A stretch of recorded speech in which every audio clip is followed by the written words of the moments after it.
अल बडोलेण्ड agriculture इक' development ससाइटिनि आबाद मावनायनि थांखि। बाक्सानि सालबारि महकुमानि बेन्दोंआव थानाय अक्सिगुरि फोथाराव दिनैनिफ्रायनो जागायजेनबाय 26 बिगा जुखाम आबाद। सिगाङावबो मावबोबाय, अब्लाबो बेबायदि खौरांनि गेजेरजों फोसावनाय जायाखैमोन होननानै फोरमायदों। बे ससाइटिखौ 2022 मायथाइनि आगस्त दानाव दाजेनदोंमोन आरो बे ससाइटिखौ जों 7 बोसोर सावरायलायनायनि गेजेरजों दाफुंनो हादोंमोन होननानै फोरमायदों।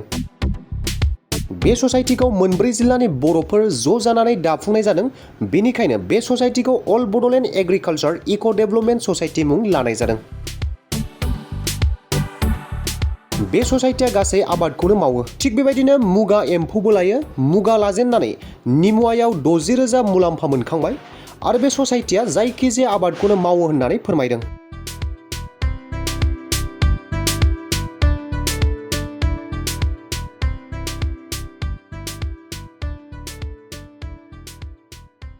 मावनाय नङाबाथ' दा जि नुहुरबाय जों फिउचारखौ थांना थानायानो बिराद मुस्किल। खुनु साख्रि बाख्रिबो होनो हाया, बेकारनि जेंनाया बोसोरे बोसोरे बांबोगासिनो दं। माने बे बेकारा अनलि जेन्ट्सनिल' नङा, लेडिसफोरनिबो प्रब्लेम। होमबा जों बेखौ सुफुंनो थाखाय जोंहा मा राहा लामा दं, जों बेखौनो दायो लामाखौ नुहुरदों आरो साबसिनखौ। बे गासै बेकारखौनोथ' जों मोनसे लामा होनो नागिरदों बे ससाइटिनि गेजेरजों। बे ससाइटिया अकल आबादल' नङा, माने स्टेप बाय स्टेप दानाय लुनाय, खुन्दुं लुनाय, एम्फौ लानाय, आबाद मावनाय गासैबो खामानिखौ मावलांगोन आरो बिजनेस टाइपबो जालांगोन लासैनो। आबादाथ' दा दिनै जुखामखौ जागायबाय, बिनि अनगायै जोङो माइबो मावगोन आरो थासुमलि गायगोन। एम्फौ मुगा फिसिनो थाखाय जोङो सुम दंफां गायगोन आरो बेबायदिनो जोङो जि जायगायाव जिबायदि आबादनि सुबिदा मोनो बेखौनो जों मावनाय जागोन। सरकारा गोसो जानानै सुबिदा होनो फैयोबा जोङो बेखौ ना खालामना लागोन। दा जोङो खस्थ' खालामनानै जोङो डेभेलप जानायनि थाखाय नाजाग्रोगासिनो दं। राजाफोरखौ जों बेखौनो खावलायनो नागिरदों, माने बेकार होननानै गावखौनो माने जाहाथे टाइम वेस्ट खालामा। माबा मोनसे साख्रि नागिरनानैथ' दा सरकाराथ' साख्रिखौनो होनो हाखाया। गतिके बेयाव जोंनाव फैनानै गावनो एंगेज जानानै मावनायनि गेजेरजों गावखौनो इस्टाब्लिश खालामनो हागोन।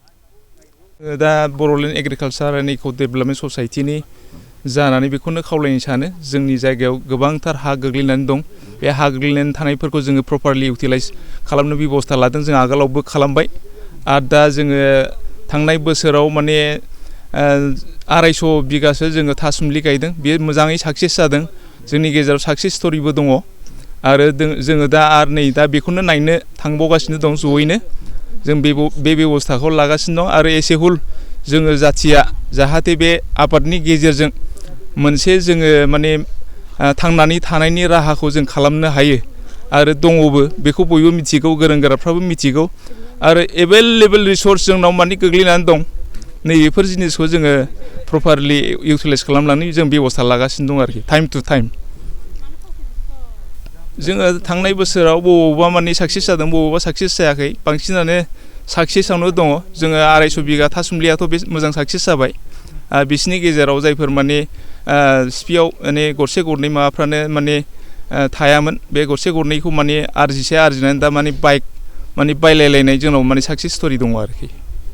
जुखामनि जोलैखौ जोङो दा मोनसे माने रिलायेबल सर्सनिफ्राय माने बिस फार्म जायफोर माने माबाफोर दा एग्र'बेस मोनसे माबा थाया होमबा, सेन्टार थाया होमबा, बेनिफ्राय जों कालेक्सन खालामनाय जाबाय आरोखि। दा बेनि नामखौ मा होननाय जादोंमोनथाय, हाइब्रिदानो आरो जिनिसा माबा 43 मोन नामा, K43 जों बेखौ दा माने 400 केजि लाबोनाय जाबाय। माने बिगायाव बेसेबां थाङोथाय बे दा? बिगायाव 3 केजि खरि नांगौ। जों दा 26 केजियाव बेसेबां थाङो जों बेखौ मेनेज खालामनानै जों गावनो गायग्रोनो सानदों आरोखि। जोंहा अल बड'लेण्ड एग्रिकालचार इक' डेभेलपमेन्ट ससाइटि, बे ससाइटिया जोङो आबाद मावनो माने थांखि लाबोगासिनो दङ। थांखि माने जों दिनैनिफ्रायनो जों जागायजेनबाय। बे ससाइटिया जा सिगांनिफ्रायबो जों मावबाय थादों, खिन्थु बेबायदि माने मेडि लेंहरलायनानै जों होनाय जायाखैमोन आरोखि। खिन्थु बेसे बोसोर जाखो ओरैनो? जोङो बेखौ जों दानायाथ' 1.5 बोसोर जाबाय नामा, 22 आगस्ट।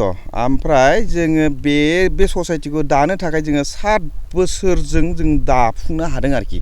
सावरायना जानो जोंहा मोनब्रै डिस्ट्रिक्टनि दं नालाय, जोङो अल बड'लेण्ड एग्रिकालचार इक' डेभेलपमेन्ट ससाइटि लानायनि कारनानो जाबाय जोङो गासै जोंनि बर'फोर जिबिला माने जोङो आन्दायनानै थानाय माने जोङो गावनो गाव थांनानै थानायनि मोनसे राहाखौ जों गावनो दिहुननानै लानो होननानै नामखौ बे एग्रिकालचार इक' बड'लेण्ड डेभेलपमेन्ट ससाइटिखौ लानाय जादों आरोखि ओमफ्राय बे ससाइटिया जोङो एम्फौआवबो नाङो जोङो मुगा लायो मुगायाबो जों दाखालि निमुआव लाजेननानै जोङो 60,000 माने दिहुनखांबाय बेहाय जोङो नोंथांमोननि ससाइटिया मा आबाद मावो आरो जोंनि आबादा माने एभ्रिथिं दा जोङो एबार जों जुखाम मावदों ओमफ्राय सिगाङाव जों थासुमलि मावखांबाय 250 बिगा माइबो मावखांबाय ओमफ्राय आरो जोङो नै एबार जोङो 100 बिगा जों दा नैबे जुखामखौ जोङो 26 बिगा मावगोन ओमफ्राय जोङो एबार फैगौ एप्रिल मासाव जोङो 100 बिगा सुम दंफां गायगोन माने मुगा फिग्रा ओमफ्राय बेहाय जोङो आरो थासुमलि गायफा देरजोबगोन आरो थासुमलिखौ जोङो एबार 1000 गायगोन जों मोनसे जायगायावल' आबाद मावो ना जोङो गुबुन जायगायावबो थाङो गुबुन जायगायाव जों क'क्राझारावबो दं जोङो इन्दिनिफ्राय गासिबो खामानिखौनो जों मावजोबो दानि जोङो बे एम्फौखौ जों मानो मावो एम्फौआ खम दिननि भितरावनो मोनसे मोननाय मोनसे आबाद आरोखि माने 1 मासनि भितरावनो जोङो बेखौ मावनानै जोङो मोनसे थाखा फैसा खामायनो हानाय माने मोनसे राहा लामा आरोखि माने जोङो दिनै बबे जायगायाव मावदों ओरैनो मा मावदों आरो इयो मा डिस्ट्रिक्टआ बाक्सा गामिया अक्सिगुरि ओमफ्राय बे रिफिनिउआ जाबाय अक्सिगुरि फोथार बे जुखामखौ खै बिगा मावदों 26 बिगा सोरहानिबा ना ओरैनो जोङो बेखौ थिखा लादों हाखौ माने मालिकनिफ्राय सासे मालिकनि नङा इयाव 4 मालिकनि दं सासेनिया 10 बिगा ओमफ्राय साथामनिया दानिसो बिदांबाय साथाममोनथ' बिसोरनिया माबा 16 बिगा गासै 26 बिगा माने गुबुन आबादफोरबो मावलांबाय थागोन आरो नामा बेहाय अकल जोङो बे जुखामखौल' मावगोन आरो गुबुन आबादाथ' जों मावबोगासिनो दं आरो मावबायबो थागोन जेबो हेफाजाब मोनथ'वाखै जों गावनो गाव जों फैसा खांलायनानै मावगासिनो दङ ओरैनो साबेसे होनदों नोंसिनि ससाइटियाव गासै सोद्रोमाफोरा जोंनियावथ' दा बर्तमान 150 जनसो जानानै दं आं नामफोरखौ मोनजोबाखै 150 जनसो जानानै जा 4 डिस्ट्रिक्टनि दंखायो नालाय जितु नै बिथाङानो क'क्राझारनि बिथाङानो जोंनि बे बड'लेण्ड एग्रिकालचार इक' डेभेलपमेन्ट ससाइटिनि प्रेसिडेन्ट आरो सेक्रेटारि दङ जोङो बे दुमब्रुगुरि गामिनि सुमन्थि बसुमतारि सुमन्थि सरगियारि क'क्राझार सहरनि रायजो राजाफोरनि थाखाय गोजोनथाव खौरां बिटिआरनि गाहाय राजथावनि क'क्राझार सहरनि जेडी रडजों नांजाबनाय सुदेमपुरी गांजेमा बाजाराव थानाय आइ आफा मेड लाइफ बिएम हस्पिटालाव रोंगौथि गोनां डक्टर आरो नार्स स्टाफफोरनि गेजेरजों गथ'साफोरनि बेरामजों लोगोसे जायखिजाया बेरामिफोरनि थाखाय होगासिनो दं मोजां फाहामथाय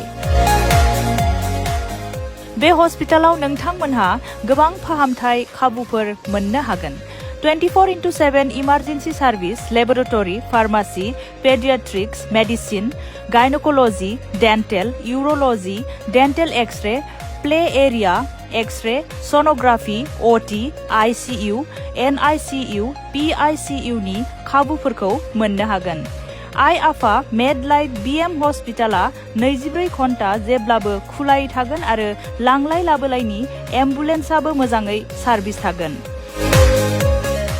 आबुङै खौरां लाहरनो थाखाय 91016554308822688026 जानबुं नम्बराव खौरां लाहरनो हागोन